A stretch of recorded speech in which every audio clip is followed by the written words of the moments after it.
Mga katupol, i-comment nyo kung anong klaseng ibon to mga katupol. Oh. Tingnan nyo yung paa niya mga katupol. Oh. Ang tutulis ng kanya. Yung ano nyo. Kuko. Tutulis. Yung mga katupol. Oh. Nakakatakot yung kanya itsura niya. Anong klase kayang ibon nito mga katupol? Tumutunog siya pag gabi mga katupol. Nakita namin ng uncle ko dun sa maisan nito mga katupol.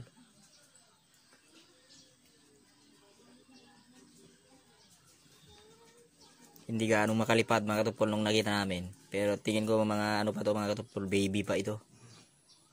Bagong panganak lang siguro, mga mahigit siyang buwan pa lang siguro to.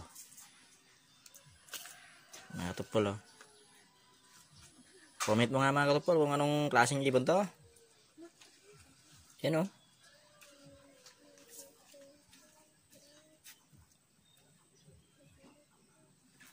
Oh. Nakakatakot yung tuka niya mga katupol. Pag natuka ka niyan sigurado puto lang daliri mo. Ay mga katupol, oh, yung tuka niya oh. Oh. Comment mo mga katupol kung anong klaseng ibon ito mga katupol. O no, anak ng agila ba ito? Ano? Anak ng yung bugkaw na tinatawag namin, yung owl. Or anak ng lawin. Mga katupol, oh, yung itsura niya mga katupol. Oh. Parang anak yata ng kon ito mga katupol. Ng yung lawin or ano. Yung itsura niya mga katupol. Oh. Pero parang agila mga katupol. Oh. Ayan oh. Ayan ano na natin sa wild mga katupol para ano na makapamuhay na siya ng malaya. Kasi hindi naman natin alam kung ano yung kinakain nito mga katupol.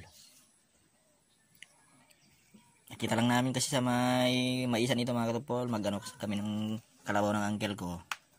Nakita namin. Hindi ba gaanong nakakalipad mga katupol. Hinuli namin mga katupol. Yan, kuha na natin ito mga katupol. Palalayain na natin siya sa wild. Pupunta natin doon sa gubat. At hayaan na natin siyang mamuhay doon mga katupol. Tingin ko ano pa ito mga katupol, baby pa lang ito siguro. Baka hinahanap na ng nanay niya nito mga katupol. Ayan mga katupol oh. Oh. Oh, yun oh. Yun mo yung paa niya mga katupol oh. Tutulis. Kaya punta natin sa wild ito mga katupol. Ayan mga katupol, ipupunta na natin sa kanto mga katupol. Sa gubat. Palayain na natin tong nahuli natin kanong mga katupol. Bagong panganak lang to so mga katupol. Ayan mga katupol oh. Para mabuhay na siya doon ng malaya mga katupol. Ah.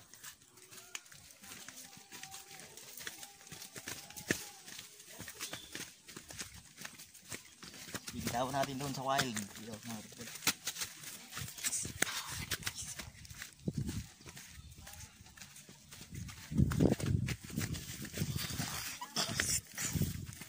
Kung paano niya ito yung anak si bugkaw niya.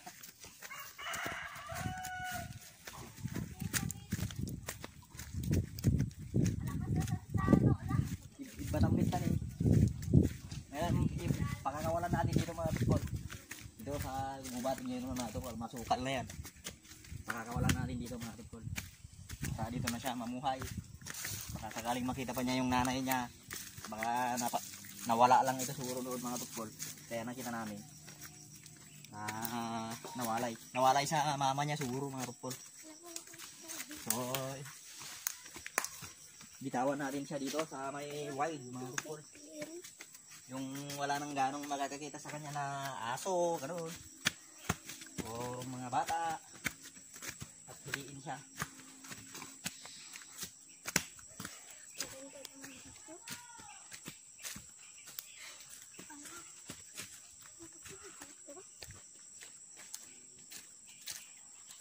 dito. Bitawan na natin dito. Ay, mga kapatid, oh. Dito ka na sa ano mo, tinitirahan mo na yan. Ayan. Dito ka na, malaya ka na dito. Sakaling magkita ka ulit ng mama mo. Kinuha namin mga katupol noon kasi hindi gaano siyang nakakalipad noon mga katupol. Nakita namin ng anggel ko mga katupol, hindi siya gaano nakakalipad. Baka may sakit ka ako pero bagong panganak lang yata mga katupol, mga higit sang buwan pa lang siguro to mga katupol. Yun yung balahibo niya mga katupol, oh. Hindi ko naman alam mga katupol kung anong kainin nito mga katupol, napapakainin sana natin. Isang araw na sa akin to mga katupol, isang araw, isang gabi na. Naririnig ko tuwing nung gabi mga katupol, tumutunog siya.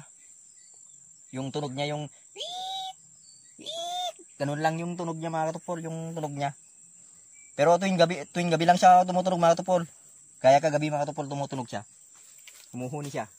Ayan, ibitaw na siya natin dito. Ibatantay ito yan. Kit, bahala ka no, makita ninyanang mo. Ay, jayin. Jayin mga katupol, binino na natin. Ayan na siya. Yan.